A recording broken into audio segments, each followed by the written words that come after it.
واحد السلام عليكم. انا ما فهمت والو في هاد كاس افريقيا.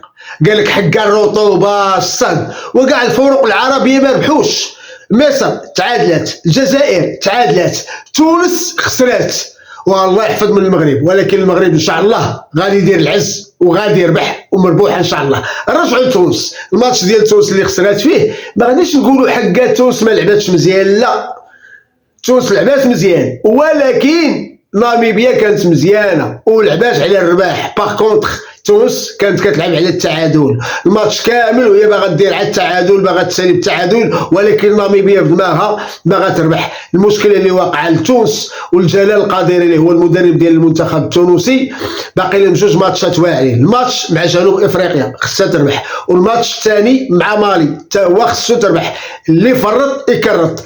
المهم بالنسبه للتعادل ما لايقش لها، والخسران باي باي تونس. نتمنوا للفريق التونسي باش يربح ويدوز الادوار المقبله.